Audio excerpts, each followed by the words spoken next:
you ready to create real, lasting change in your life?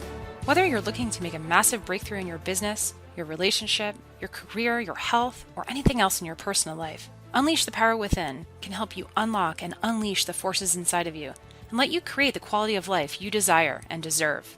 Learn more about UPW and how you can surpass your own limitations to achieve every goal you've ever wanted by visiting www.tonyrobbins.com/unleashed. Welcome to the Tony Robbins Podcast. I'm your host, Annie Jorg, and today we are talking about the 6 human needs. What is it that shapes us? Why do we do the things we do? You might think that it's your brain. With your mind, you can rationalize anything, making whatever we want to happen, happen. But then how do you explain all those times where your head doesn't help you get what you want, when it works against you instead? You know exactly what I'm talking about. That business you're building, the trip you're planning, your romantic relationships, your family. Those things you actively pursue don't always make sense intellectually. So why do you do the things you do? Because subconsciously, you're trying to fulfill your fundamental needs. I'm not talking about the basic physical needs like food, water, and shelter. I'm talking about the 6 emotional needs that we all have, those needs that make us tick and drive all human behavior. Combined, they're the force behind every single thing that you and everyone else does, both the good and the bad.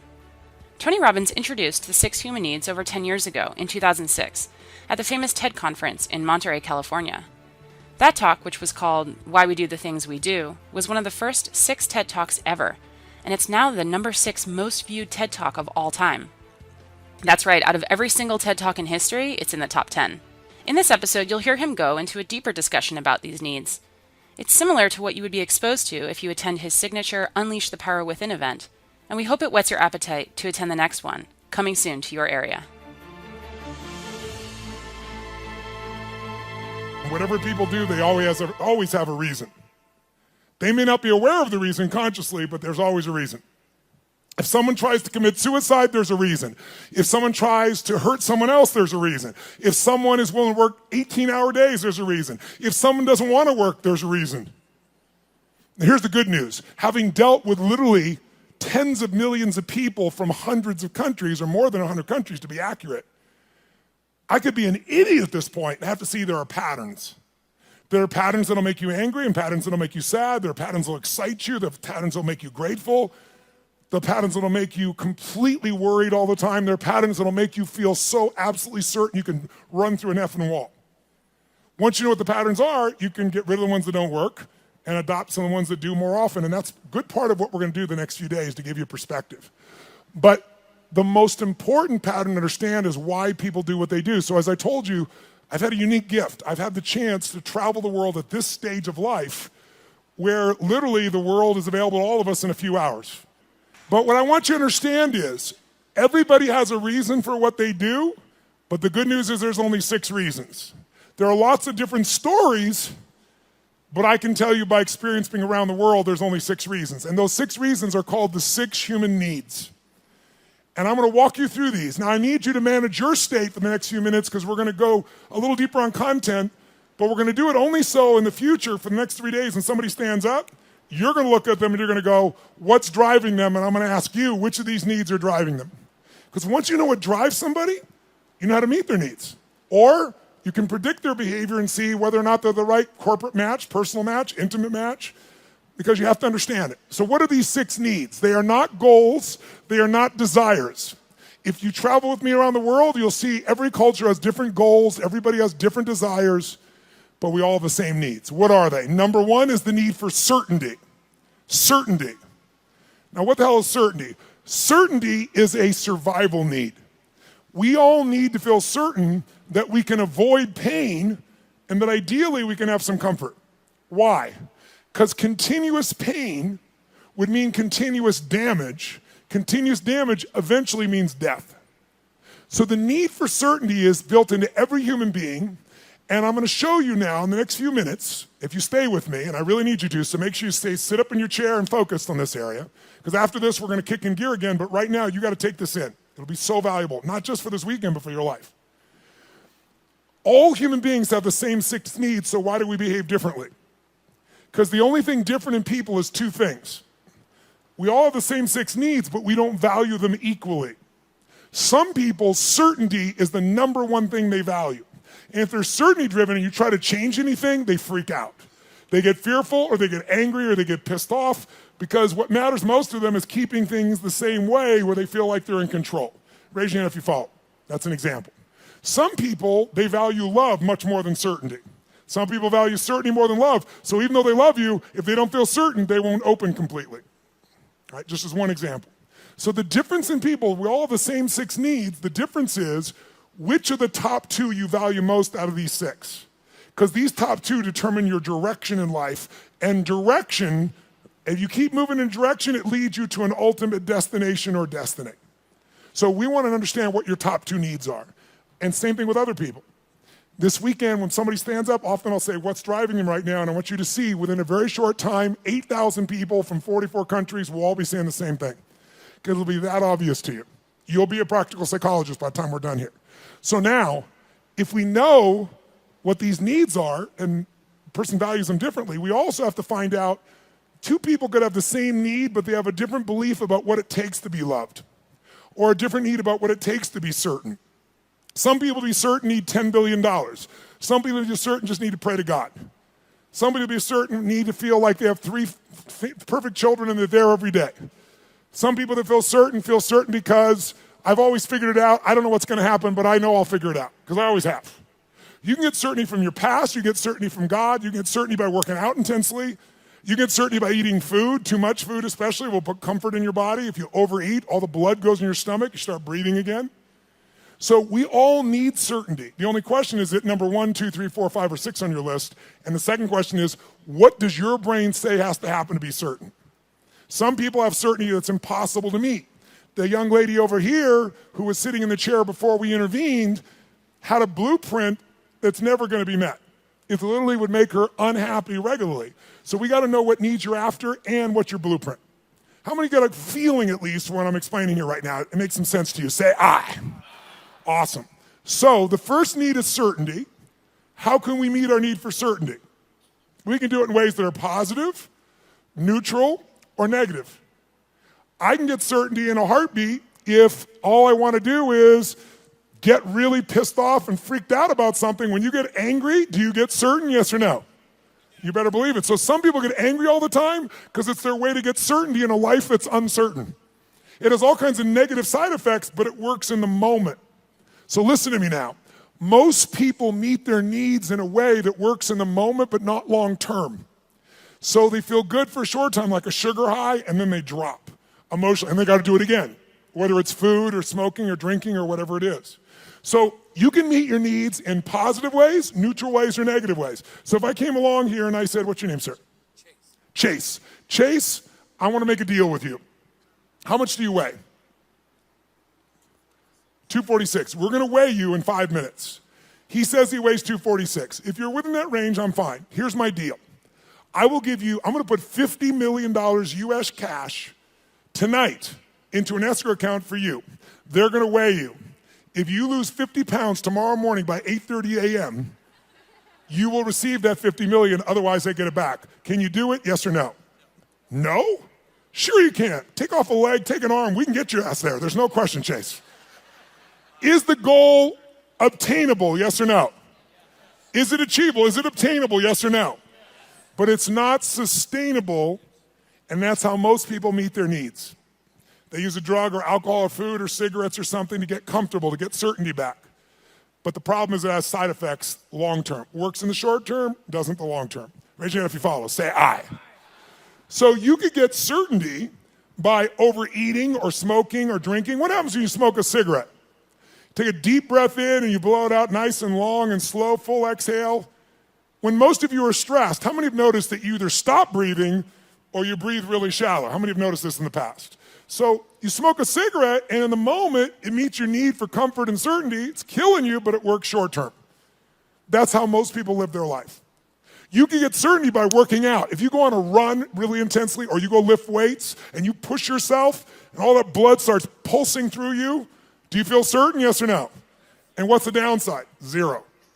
So there are ways to meet your needs that are empowering, neutral, or disempowering.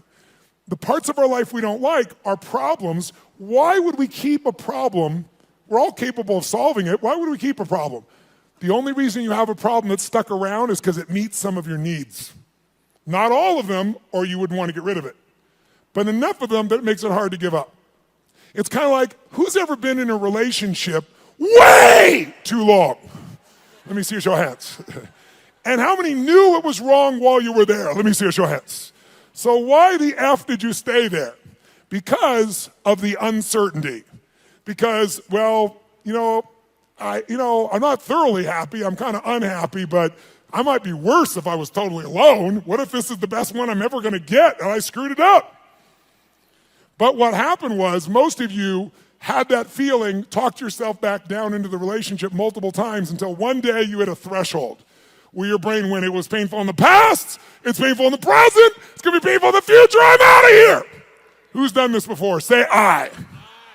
So there is a threshold that we can find, and if we find that threshold, we can break through it pretty damn easily. We can shift, we can get to where we really want to go. So what I want you to get is, of these 6 needs, we all find a way to meet them. The only difference again is which are your top 2 out of the 6, and I've told you certainty so far, and what are your beliefs or rules or what's your blueprint of how to get that?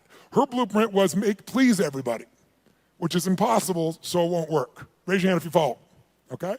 So let's take a look. What's the second human need? Well, first of all, you can get certainty in so many ways. You get certainty by praying to God. You can get certainty by doing a ritual the same way every time. You can get certainty by lowering your expectations, saying nothing ever works, nothing ever will, everybody screws things up. You'll lose your dream, but you'll gain your need. By the way, jot this down. People will give up their goals and dreams to meet their needs. People will give up their goals and dreams. They'll even give up their own values to meet their needs. I'll give you an example. How many of you in this room consider yourself to be an honest person, very honest person? Raise your hand if you consider yourself to be very honest. Raise your hand nice and high. Okay, drop your hand. Raise your hand if you lie. Let me see your hands if you lie. You can explain this to me, will you? Here's how it works. See, in your mind, you know who you are. Why would someone lie who values honesty? No one told you to be honest. You want to be honest. Because if you think being honest is going to cost you one of your needs like love or certainty, you'll lie. You'll call it a white lie, but you'll lie. Who knows what I'm talking about? Now, there's some people that never lie because they value certainty of always telling the truth so much. Right? It has to do with their rules or their belief structures. Does this make sense? So tell me something. You can meet the need for certainty so many ways, right? So here's the question. You can go ahead. Here's the question. What if you were certain every moment of your life what was going to happen before it happened? What if you knew what people are going to say before they're going to say it? What if you could feel what they're going to feel? What if you knew every moment before it happened what people are going to say and do? In the beginning, that would feel really exciting. But after a while, if you know what's going to happen, when it's going to happen, how it's going to happen, tell me what you're going to feel after a while. What are you going to start to feel? Tell me. What? Bored out of your mind. That's why God, in her infinite wisdom, gave us a second human need. And that second human need is uncertainty. We have a need for uncertainty. We have a need for surprise. We have a need for variety. In fact, what's the phrase? Variety is the what of life? Spice of life. Now, how many of you in this room, raise your hand, how many of you in this room love surprises? Raise your hand if you love them. Say I. Bullshit. You love the surprises you want. The surprises you don't want, you don't want. You call them problems, don't you? So don't tell me you like surprises. You like the surprises you want. Here's my point. Can you meet more than one need with the same action or emotion or belief system? Yes or no? Write this down. Anytime your mind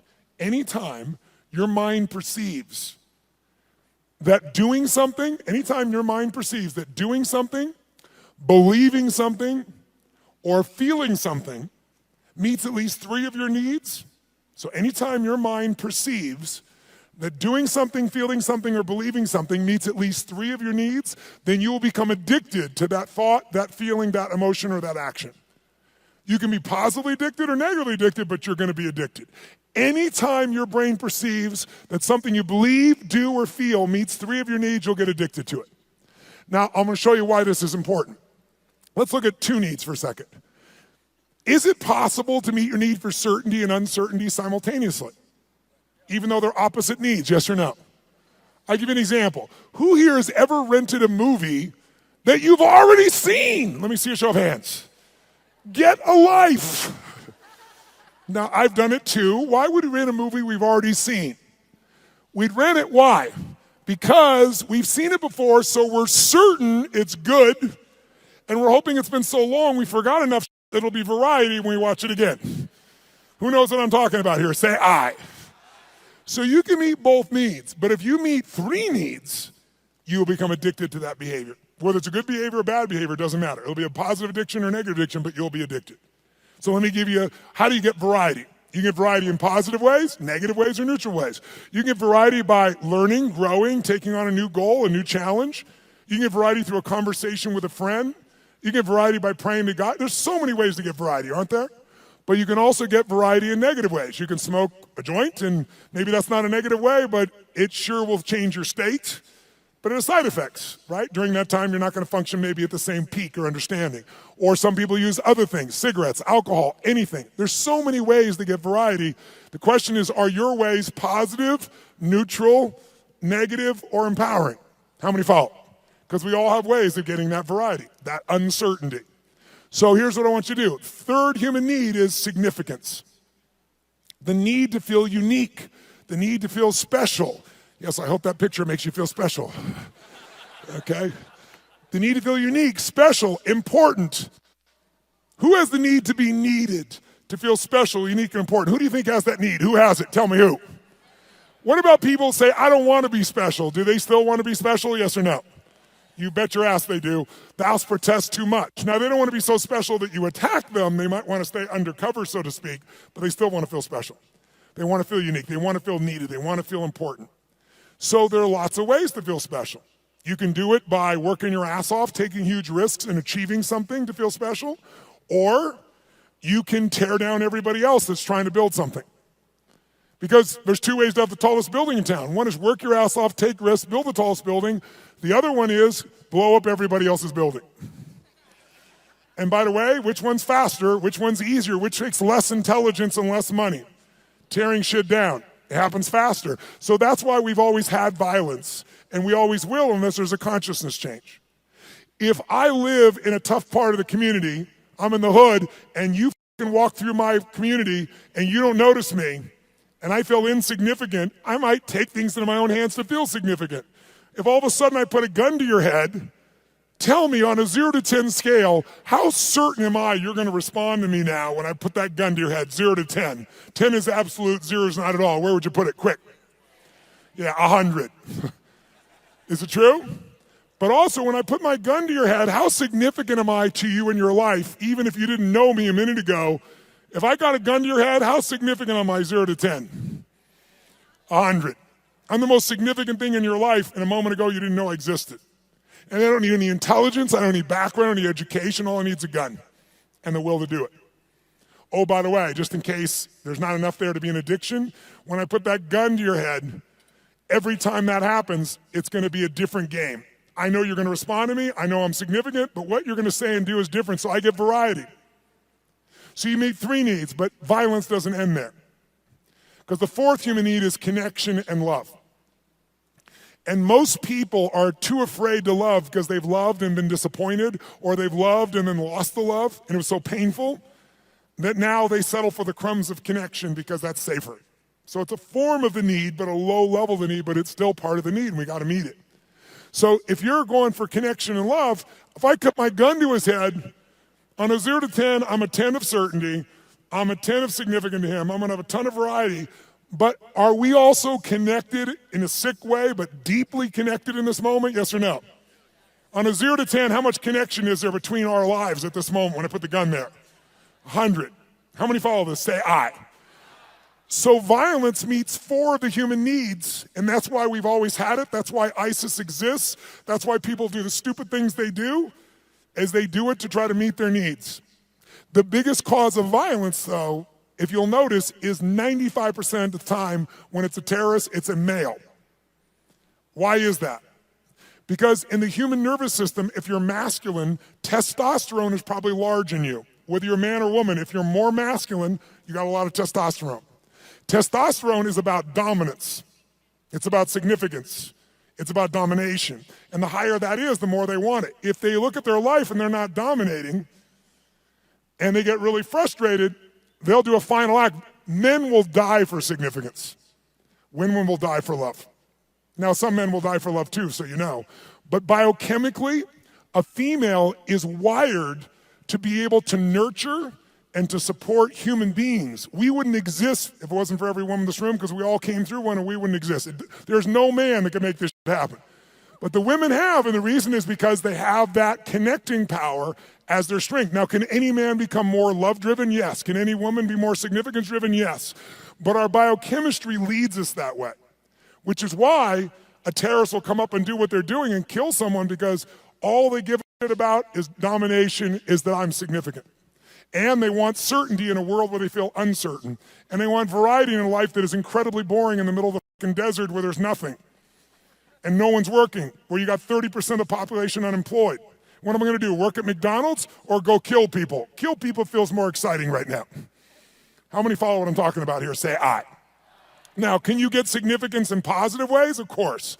You can be significantly more generous than anyone else, and that generosity gives you a sense of significance because you know you're really a giver. You're not trading, you're not exchanging, you really are giving. And it makes you feel full. It makes you feel significant because you know the truth. No matter what you tell people verbally, you know it's true inside.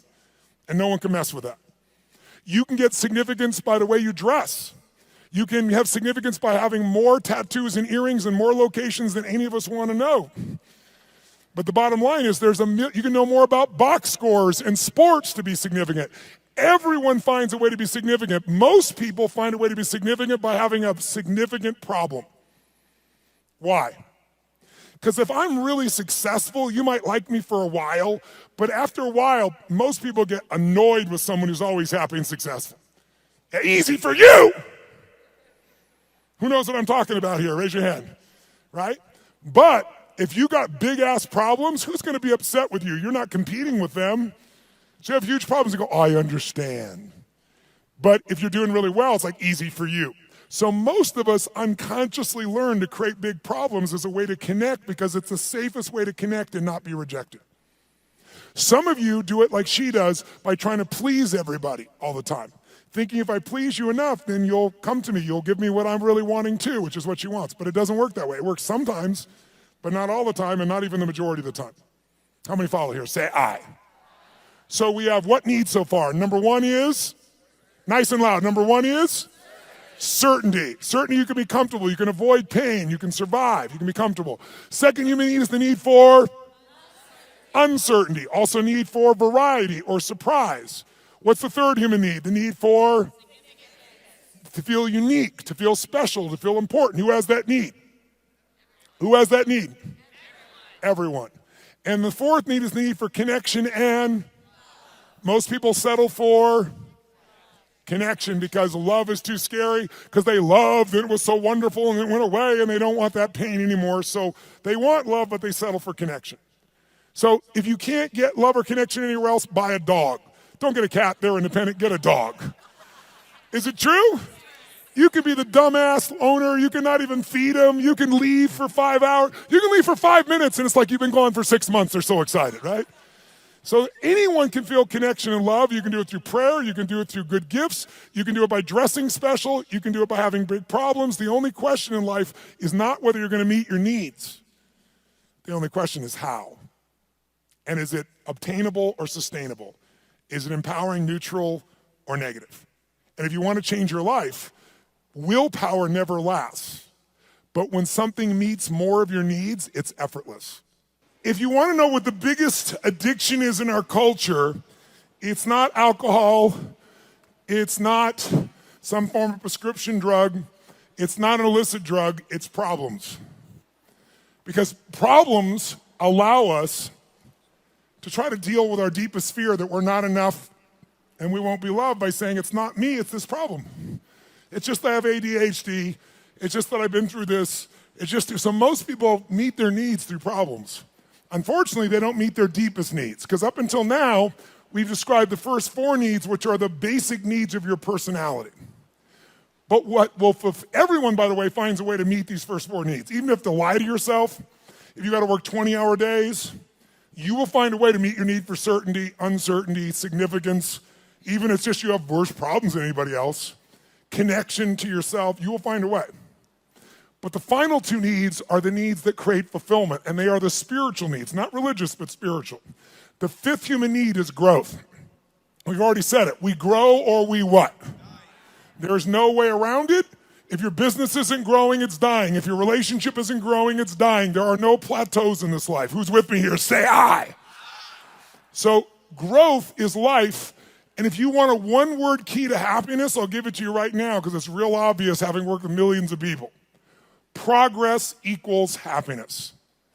If you're not even where you want to be, you're still overweight, you're still financially struggling, you're still not where you want to be in your career, but you start working out. You haven't lost the weight yet, but you start feeling better, you start making progress. Or you start to change that business. Still not there yet, but you're making progress. Or change that relationship, or change your body, or change your health.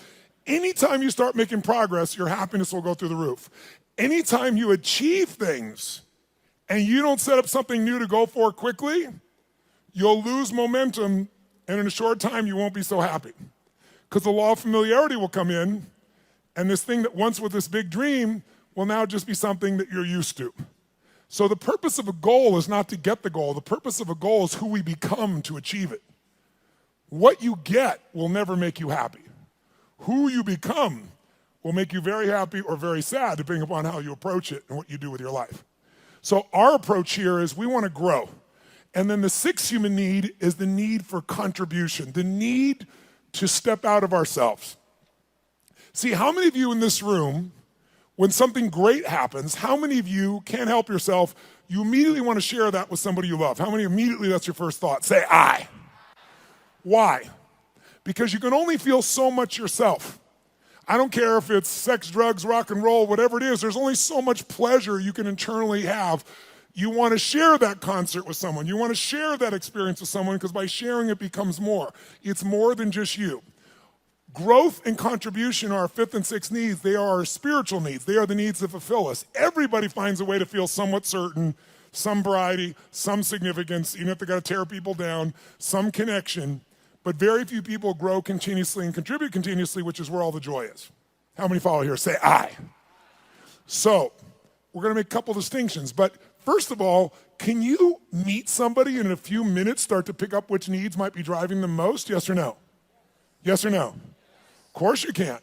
In fact, I'll give you an example. I was flying, I don't know, this was probably 5, 6, 7 years ago. I was flying this small plane across the country, and I was being the pilot. And I landed in Kansas City. And I landed in Kansas. And I'm in this little airport in Kansas, and I get out of the plane, and this young man comes running out, and he's like so enthusiastic and just such a sweet, good soul. You immediately got a great hit off this kid. And he says, what can I do for you? I told him I'm just flying through, I just need to refuel. He goes, how much do you need? I said, just fill her up. He goes, no problem, I leave. As I leave him, come around the plane to walk up the steps to go into the FBO, the fixed-based operation where I'm stopping for the moment, I'm going to go up and use the facilities, and there's a young girl sitting on the stairs here, and she looks really intense. She's gothic, that goth makeup. She's got, I don't remember the exact number, but like 15 earrings on one ear, one through the nose, really intense-looking little character. So I noticed her on the way in, and as I walk up the steps, I walk by her and go inside, and when I came back out, the steps are really wide, so I sat on the step just beside her. She's like one person away, and she looks up at me and goes, what do you want? I said, what do you want? She said, nothing. I said, nothing. And then we just sat there. She's like, in her space. And I said, actually, there is something I'd like to know. I said, you don't have to tell me, but I'm going to leave here in a few minutes. You're never going to meet me again. Is that your boyfriend out there? She goes, well, sort of. Like she wants him to be, right? I said, that's nice. I said, he seems like a really, really nice kid. He's not nice. He's strong, she tells me. I say, okay, well, I think he's strong and nice. She said, well, maybe he is. I said, I'm going to leave in a couple minutes, but I'm just curious. I said, how old are you? She goes, what does it matter? I said, it doesn't, and I'm about to leave, so why don't you tell me? She said, I'm 13, and I about fell over. This girl, 17 would be the youngest I put her, totally made, makeup made up in every detail, right? So I'm like, wow. She goes, are you surprised? I said, yeah, I'm really surprised. She goes, did you think I was older? I said, yeah. I said, and that kind of saddened me.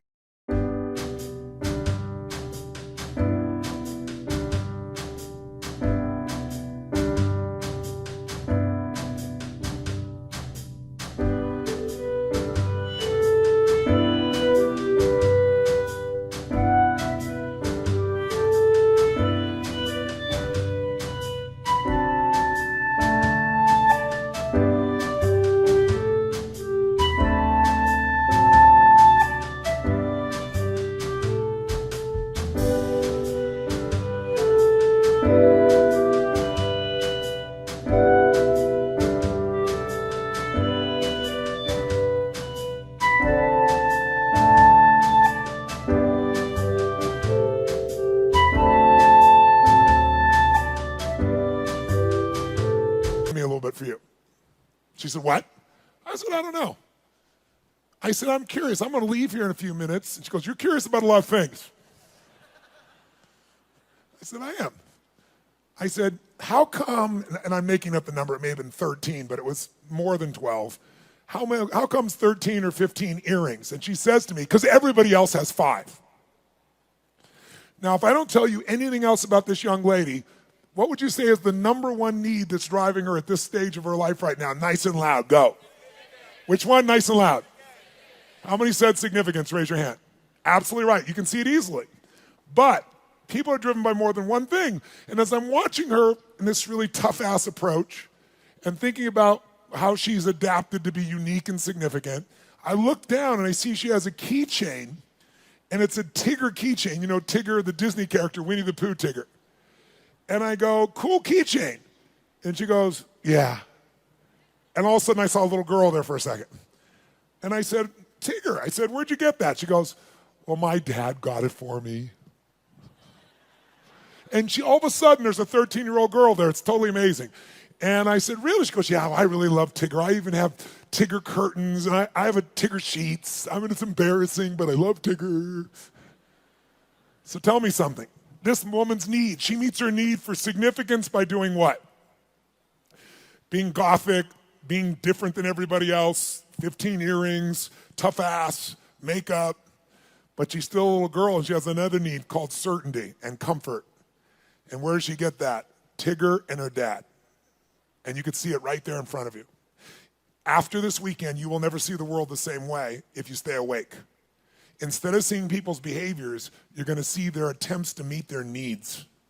And when people do stupid things, they're just starving to meet their needs, and they're finding something that isn't very effective, or it's effective short term, but hurts them long term. And because you've done this, you can have compassion. How many of you have something on your list, more than one, where you're doing dumbass things to meet some of your needs, and even though it doesn't meet all your needs, it meets some of them, and so you keep doing it? Let me see your hands here. Say, I. So we want to shift that. The Tony Robbins podcast is directed by Tony Robbins and hosted by Anna Jorg. Carrie Song is our executive producer. Tyler Culbertson is our associate producer. Jamie Carvajal and Adriel De La Torre are our digital editors. Special thanks to Diane Adcock and Mary Buckheit for their creative review. Copyright Robbins Research International.